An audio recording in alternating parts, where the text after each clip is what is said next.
আসসালামু আলাইকুম। এই যে হাতে এম18 প্লাস আইভারমেকটিন গ্রুপে একটা ইঞ্জেকশন। এম18 বা ভার্মিক এগুলো হলো আইভারমেকটিন গ্রুপের ইঞ্জেকশন আর কি।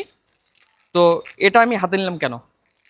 আমার এই যে গরুটা, এটার পুরো শরীরে আঠালিতে একেবারে ভরে গেছে।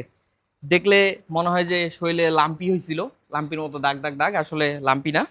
ওর পুরো শরীরটাতে আসলে আঠালি আঠালি বলতে আপনারা অনেকে উকুন আঠালি এগুলোর সাথে অনেকেই পরিচিত। যদি না পরিচিত হয়ে থাকেন তাহলে যারা খামার করতেছেন ইনশাল্লাহ এক সময় না এক সময় পরিচিত হয়ে যাবেন। তো এই এমেকটিনটার যেটা কাজ, এটা অন্ত এবং বহিঃপরজীবী, অর্থাৎ পেটের ভিতরের এবং বাইরের যত ধরনের কৃমি এবং উকুন আঠালি রয়েছে এগুলোর বিরুদ্ধে কাজ করে। তো এই পরজীবী দূর করার জন্য আমরা এখন এটাকে এমেকটিন প্লাস করব। তো এটার পেটের ভিতরে যে কৃমি, এই এমেকটিন প্লাস করলে এই কৃমিগুলো যেমন দমন হবে, পাশাপাশি কিন্তু আমার এই যে গরুর বাইরে যে উকুন আঠালি, এই উকুন আঠালি সমস্যাগুলো সমাধান হবে। এমেকটিন প্লাস এটা 50 কেজির জন্য 1 সিসি দিতে হয়, অর্থাৎ 100 কেজির জন্য 2 সিসি বলেন বা 2 ml বলেন, যেটাই বলেন।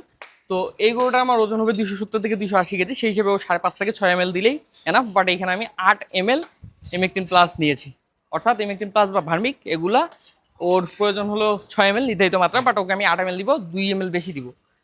কারণ এই ধরনের ইঞ্জেকশনগুলো একটু ওভারডোজ দিলে কৃমিমুক্তকরণের জন্য ভালো কাজ করে। তো আমি এটা একটু বেশি দিব, যাতে ওর এই আঠালিটার পাশাপাশি ওর কৃমিমুক্তকরণটাও হয়ে যায়। হ্যাঁ হ্যাঁ, কুদিশা।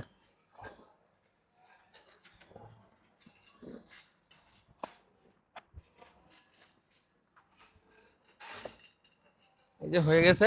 আর এগুলো কিন্তু চামড়া নিচে দিতে হবে, দিয়ে এই যে দেখেন চামড়াটা একটু টানে দিলাম, এতে করে এই জায়গাটা ফুলবে না। অনেকের জায়গাগুলা ফুলে যায় পরবর্তীতে বলেন, তো মাংস লাগে এই জন্য ফুলে যায়।